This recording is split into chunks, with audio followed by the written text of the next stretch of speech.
विभत्स रस। विभत्स रस का स्थायी भाव जुगुप्सा, वर्ण नील और देवता महाकाल हैं। दुर्गंध युक्त मांस, रुधिर, चर्बी आदि इसके आलंबन होते हैं और उन्हीं में कीड़े पड़ जाना आदि उद्दीपन होता है।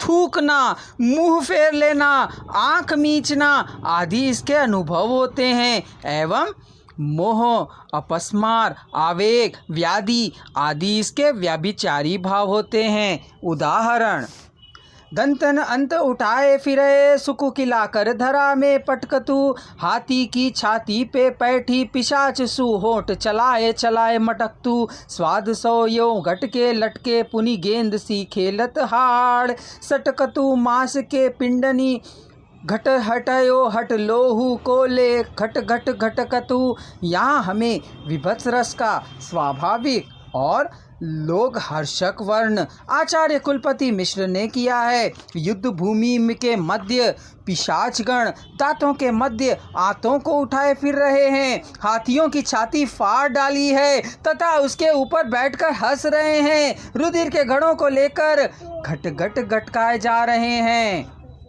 अद्भुत रस। ऐसा कहा जाता है कि सामाजिक के चित्त में विद्यमान विस्मय, स्थायी भाव, विभव, अनुभाव एवं संचारी भावों के संयोग से अभिव्यक्त होकर अद्भुत रस के रूप में अनुभूत होने लगता है। इसका स्थायी भाव विस्मय है, जबकि आलंबन विभाव अलौकिक व्यक्ति या कोई अद्भुत घटना है। अद्भुत वस्तु की विचित्रता इसका उद्दीपन विभाव है, जबकि अनुभाव है आंखें फाड़कर देखते हुए रह जाना, और संचारी भाव है हर्ष है। उदाहरण देखें: जानी ना परस यह कौन प्रगट भयो, जानी के यशोमती के भागन के दाव सो। तीन ही की दिना की कोई पूतना पुछाने बात, देखी ना सुनी है ऐसी मानुष सुभाए सो। तनक से तन ही सो भारियो, है आधार सुर जो व्याप रहे हो अपनी आकाश निचकाए सो। बालक बिहारी गति जाइनी निहारी, तहाँ नाचत है काली के बदन पर चाहे सो।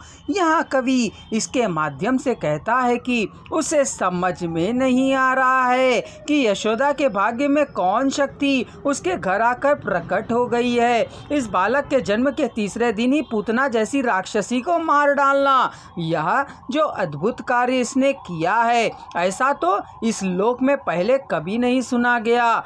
यह अद्भुत कार्य मनुष्य स्वभाव के अनुरूप तो नहीं है। यही नहीं, इस छोटी सी उम्र में ही इतने अधासुर जैसे विशालकाय दैत्य को भी मार डाला। इस बालक की गति तो अवर्णनीय है, जो काली नाग जैसे विषधर सर्प के फण पर नृत्य कर रहा है।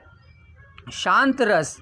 आचार्य मम्मट के अनुसार स्थायी भाव निर्वित के पृष्ठ होने पर जिस रस की सृष्टि होती है उसे ही शांत रस कहा जाता है। जैसे: होत न कछु न्यारो भय, अरु मिल बैठे साथ, तीनई बन भवन एक हैं, जिनके मन हाथ।